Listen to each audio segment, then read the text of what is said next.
Among my physical TBR are a ton of books that I have been avoiding, and in today's video, we are going to be reading some of those books.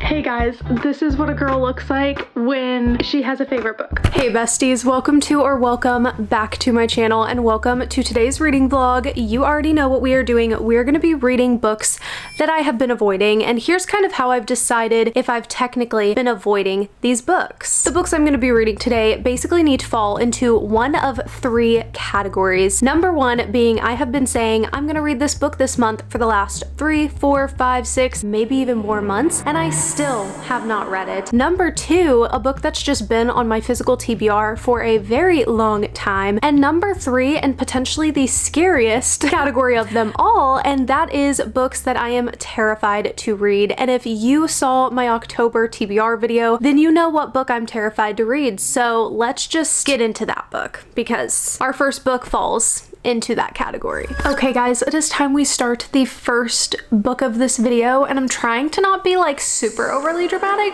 but at the same time I'm like actually terrified to start this book, and that book would be, yeah, I am so scared to start this. I talked about this in my TBR video. If you did not see that video, or maybe this is just the first time you're ever seeing my face, period. I am so scared to start this, and I have been avoiding this for so long because Kingdom of the Wicked is my favorite series ever, and I'm literally gonna just leave it at that because I could go on and on about that series for so long. But this is in the same universe, but we're following different characters, and it's starting a new series of its own. So it's just really scary to go into this book knowing how much I already love this universe and the characters that I've met in this universe, but seeing them from a different perspective and being in different people's perspective, I am just highly anticipating absolutely loving this book along with the following books in this series, and I'm really am anticipating a 5-star read, and that makes it so scary to read because I'm honestly just genuinely so scared that my high expectations and my love for Kingdom of the Wicked is like setting me up for failure with this book. So I feel like I really wanted to go into reading this book with the right headspace and like really being ready to dive back into this universe and to dive into this book. And recently over the last like 3 to 4 weeks, I've really been like kind of side-eyeing this, like looking at it on my shelves, being like it might be the time. And honestly, reading this book is the whole reason we're filming this video, because I do feel deep in my bones that it is time we pick this up and read it. I'm so excited, and yeah, we're gonna start reading, and yeah.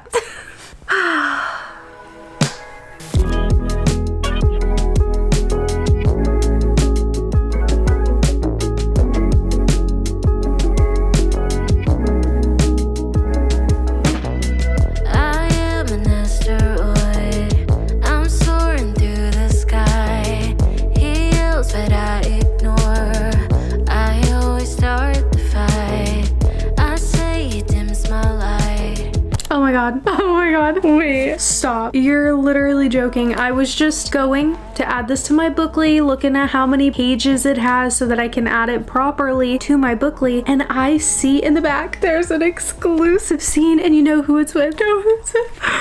Wrath and Amelia. Me. Oh yes. Oh freaking yes. You're joking. I'm so excited now. Hey guys, this is what a girl looks like when she has a favorite book. Like point blank period. We're just gonna leave it like that. Oh my god, we're starting. I'm so beautiful without you. I'm so excited. Now my skin glows and it shines like glue. Okay, let's get into it. Pretty without you. Pretty without you. Pretty without you. Hell yeah. Hell yeah. That's all it is. We haven't even got to the prologue. Without you. No more nicotine turning my hands blue. I'm pretty without you. Pretty without you. Pretty without you. Okay, besties, I am having some very mixed feelings about this book, and I hate to say that, but I am. Let's talk about it. Currently I am on page 249, chapter 33. I am about 40-ish% through this. However, this book is almost 600 pages, so I still have over 300 pages left in this book. So these feelings could change, and that is a plus. That is something I'm really holding on to. But yeah, unfortunately I am having mixed feelings, and that is because although I love her writing style so much, and I have actually annotated and like underlined multiple different things throughout reading this, I just absolutely love the way she writes and just the way she describes things, and everything about her writing style I love. Okay, so I'm eating that up. Also, eating up being back in this universe. I just think that this universe is so cool and just so interesting, and I love being in this world. Also, I cannot tell you how genuinely happy it makes me when we just hear Wrath or Amelia's name, or when we get a cameo and they're like literally there and we're talking to them. I cannot tell you how happy that makes me because I love them. Obviously, they're my favorite characters. Those are my favorite books, and it is so fun to have cameos with them and just even hear their names and like be talking about them. It makes me so happy. Like, it's actually kind of ridiculous how happy it makes me, but it does. But where the mixed feelings come in is I think I'm just missing the important and very key puzzle piece of being attached and really loving Envy and Camilla. Don't get me wrong, I'm having a great time with this. I am enjoying being in Envy's POV and Camilla's POV. I do like them as characters, but I'm not attached to them. I don't care very much about them and about them as a couple. Do I think that they have good tension and banter?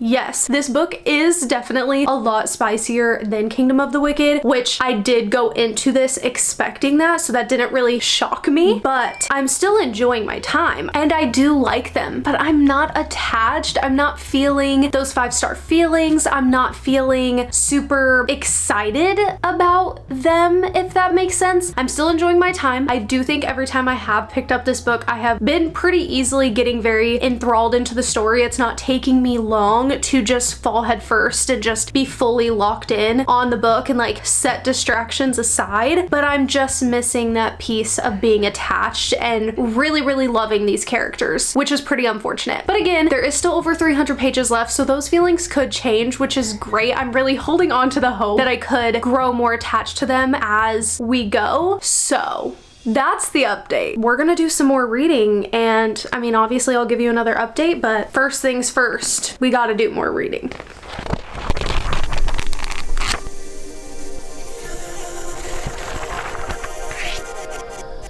I'm a drop in the ocean, just a face in a crowd waiting to be seen.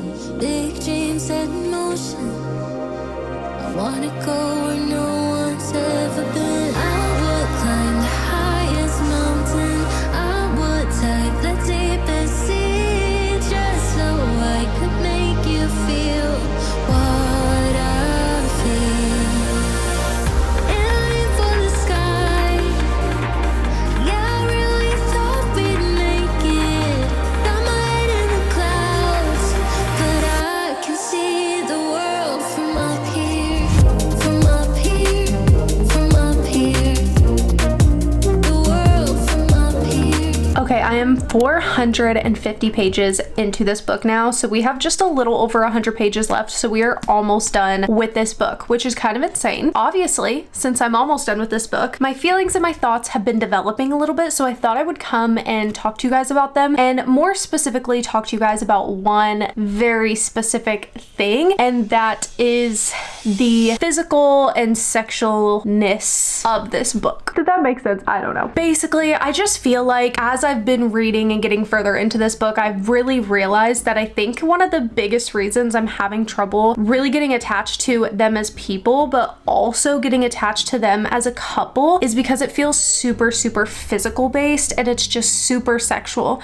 Now, I do think that the way things are developing with them, it makes sense, okay? It doesn't feel useless. It doesn't feel like we're just adding in sexual comments and thoughts and all of these things just to add them and make this book smutty. Like, it does feel like it makes sense for who they are and for what his sin is and everything going on in the book. However, I am just someone that does prefer a slower burn. I'm also someone that prefers to really establish that emotional connection before we get to the physical connection, and this just feels like we kind of were really thrust straight into a physical attraction that has just led to like basically all of the banter being surrounded around sex and them thinking those thoughts and saying those things to each other. And again, it makes sense, but it is stopping me and kind of pulling me out of the story just a little bit, unfortunately. So yeah, that's kind of where my thoughts are laying right now. I'm still enjoying my time with this. Getting Wrath and Amelia cameos, like I said earlier, it's just, it warms my heart. I love it so much. We just had one a little bit ago at where I am in the book, and I just love them so much. I think that's also something that does need to be pointed out with me going into reading this, is given the fact that Amelia and Wrath are my favorite characters that I've ever read about. Those are my favorite books I've ever read. Of course, going into another book in the series that doesn't follow them, it's probably not going to live up to that. And I think that's honestly very reasonable and very understandable when you form such an attachment to specific characters. It's the same situation of what's going on with me, of why I cannot get through A Court of Silver Flames, because I love being in Feyre's POV. I love her and Rhys, and being in Nesta's POV and seeing her and Cassian, it doesn't hit the same, and it's harder for me to get through, and I'm just not enjoying it as much. And I just feel like a similar situation here, though I'm really enjoying my time with this. But those are my thoughts. I don't know, I feel like I just word vomited a lot at you guys. Yeah, we only have a little over 100 pages left, so we are gonna finish this bad boy up. We'll see how it ends. I'm really intrigued to see how it ends, especially since there is more books in this series, but we follow different characters. I'm really wondering how much is going to be like tied up at the end of this, how much is going to be left open, and also if she's going to end this book in such a way to kind of transition us into what's going on with our characters in the next book or not, because, you know, I feel like a lot of the times they do that, like authors will do that, but sometimes they don't. So we'll see. I'm very excited to see how this ends, and I'm also just excited to finish it in general, because I feel like I have been reading this for a while. This is a long book, and I'm a busy pregnant stay-at-home mom. So anyways, let's finish this book. Okay, I'm finishing up this book, and on my Kindle I'm on page 526, but in the physical copy it's actually 543. So I have like 33 pages left, but this was just so cute that I was like, oh, it's time to pull out the camera and share this, because you're joking. He's walking around the room and he's like, if there's anything of sentimental value, grab it now. And she's all confused, you know? It says, he pivoted and stood before her, holding out his hand. She looked at it like it was a snake ready to strike. What are you doing? She asked. Grabbing what has sentimental value to me. You're joking. You're joking. These damn demons, these damn demons. That's all I have to say.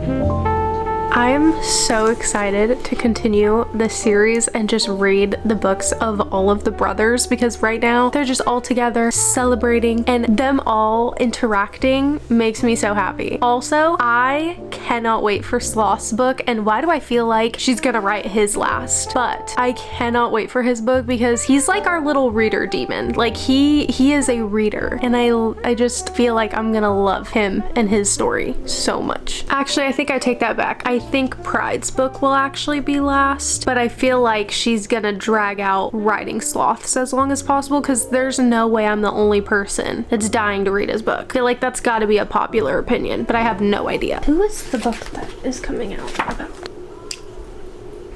You're joking. Oh my god, you're joking. Oh my god, you're joking. Oh my god, you're joking. wait. The book that comes out in February is Sloth's book. I knew that Throne of Nightmares was coming out, but I genuinely just the whole time was like, I don't know whose book it is. It's Sloth's. I'm so excited. Also, this cover is so stunning. I cannot wait. Oh my god, I'm so excited. Well, we have finished the Kindle version, but my physical copy has a exclusive chapter of Wrath and Amelia, so we're gonna read that. This is just about to make my soul too happy. Can't wait. Oh, okay, so it's just a sex scene? Is that what I'm getting? Don't look at me like that. For context, he's literally just laying on the floor right there. Anyways, I think that's literally what this is. Anyways, I'm still gonna read it because I love them. I am too obsessed. Okay. Literally cry, you're kidding. I love them.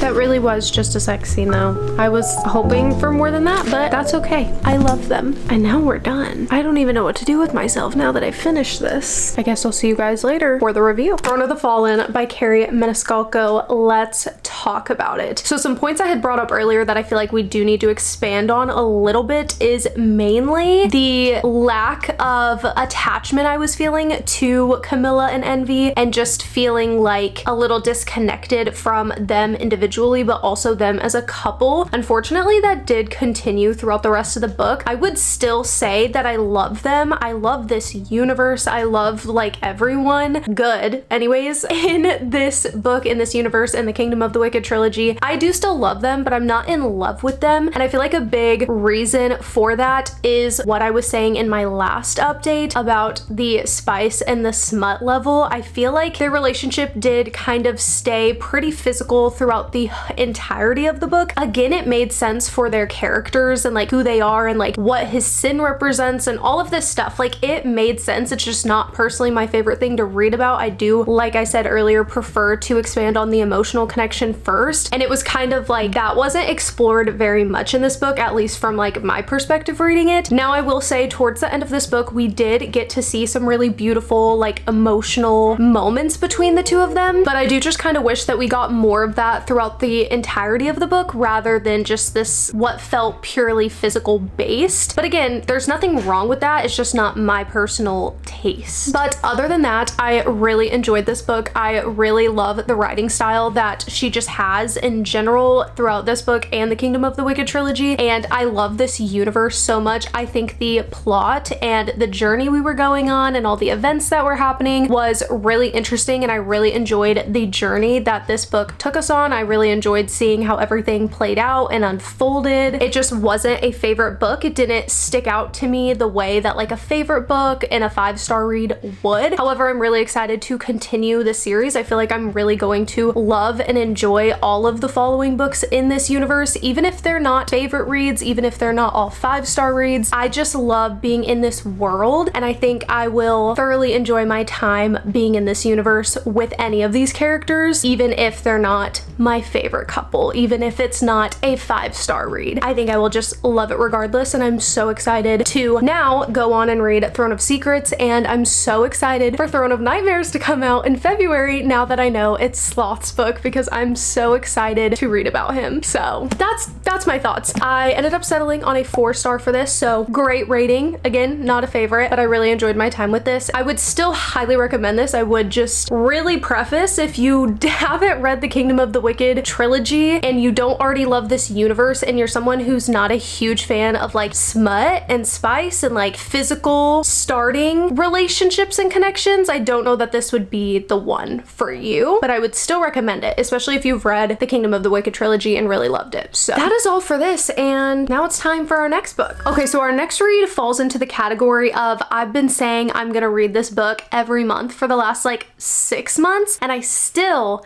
have not read it, and that is None of This Is True by Lisa Jewell. Now, this has been on my mental TBR for a lot longer than it was on my physical TBR, but this has now been on my physical TBR, I think either since December or January. So this has been sitting on my TBR for a while, and I've also been telling myself, and I feel like also potentially telling you guys, that I'm gonna read this book this month for the last like 3, 4, 5, maybe even 6 months, and I still haven't read it. So now we're gonna read it. I did actually end up starting this the other night while I was doing some dishes and some cleaning. I started the audiobook. Now listen, I know that I'm standing here holding the physical copy, so why did I get the audiobook? And I have one answer for that. And the answer is that I had so many of you guys telling me that the audiobook for this book was so good and I needed to listen to it. And even just a couple chapters into listening to this, I was so glad that I listened to that suggestion and got the audiobook to kind of listen and also read physically, like kind of go back and forth, because the audiobook is so good. It has a full cast and it really is just so immersive because it feels like you're actually like listening to a documentary being made about this story, which is so fun. I'm currently about 45 pages in. I don't know how many chapters I've listened to because they're not like labeled, like they just have like dates, but I am very intrigued so far by this story. I don't have very many thoughts. I've just started. I'm not even 50 pages in, but I am really enjoying this. I do need to get some cleaning done this evening before I can just like settle down and chill. So I'm gonna listen to the audiobook while I get some stuff done, and then I'll obviously sit down and read this physically later. But yeah, we're gonna listen to the audiobook, and this is our next read. So excited to get this off my physical TBR.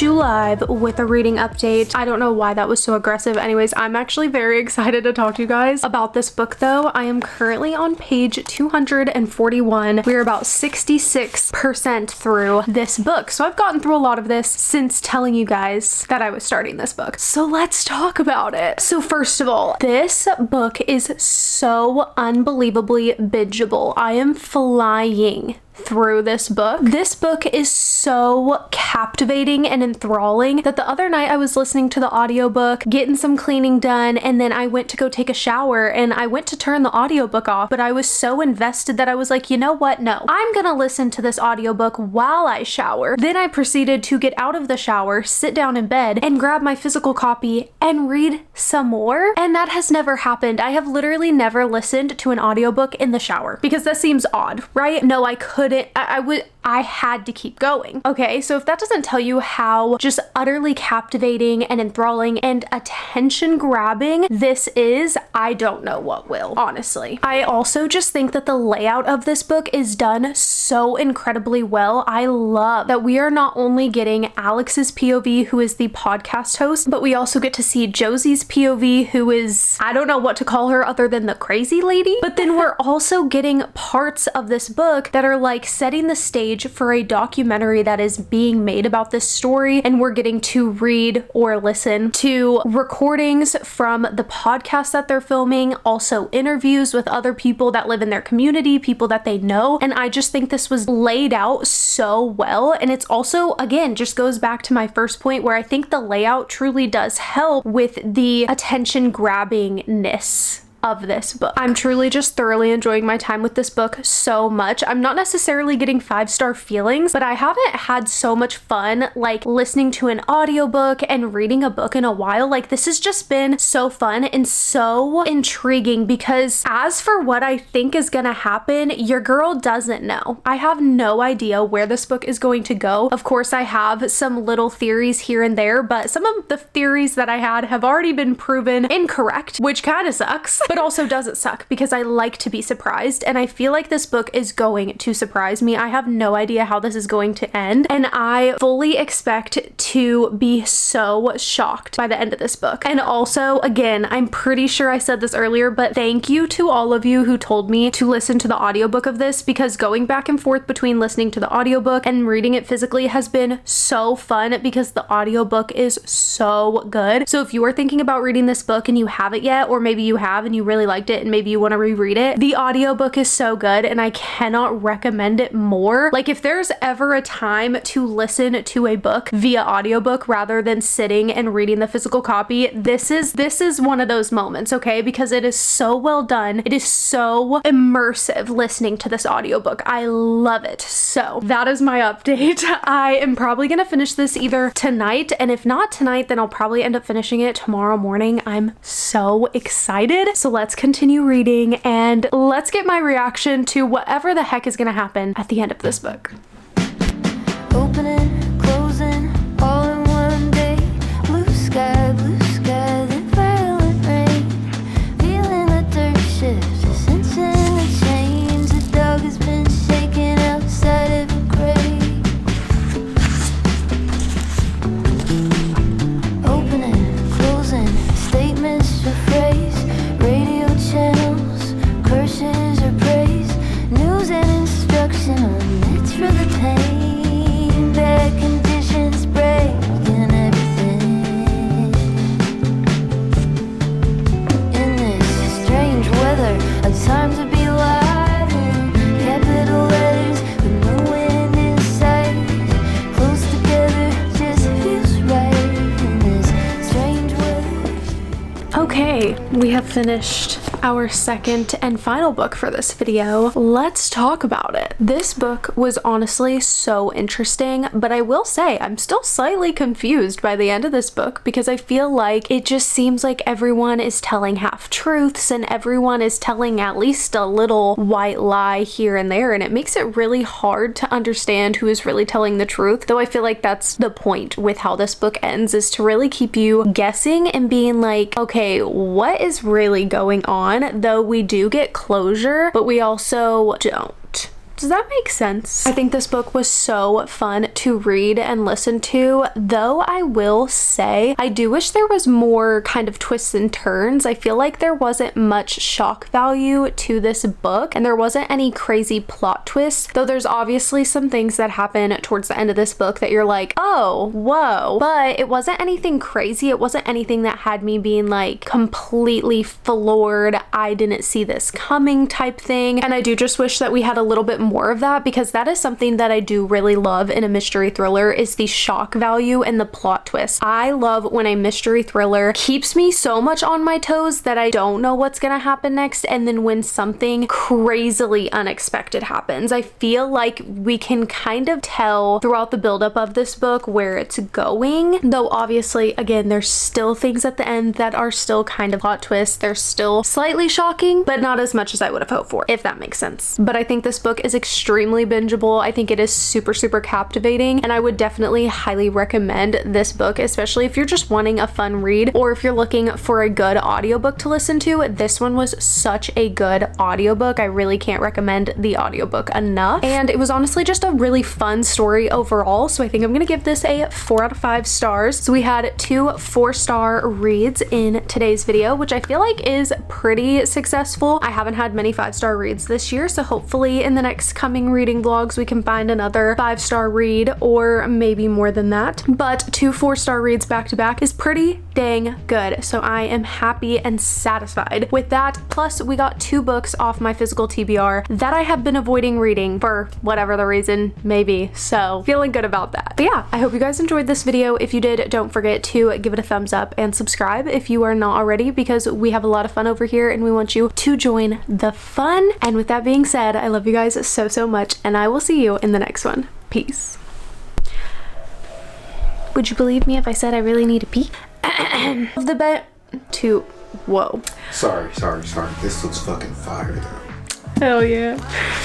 Ew. Why did I just say that like that? Are you recording? Mm-hmm. She's playing with her toes. She's playing with her toes. Oh my god. You're so annoying. Why do I keep saying that? We're just gonna leave it like that. I need to shut up. What the fuck? Oh, thank you. What? You want it? Whoa. Whoa. What am I trying to say?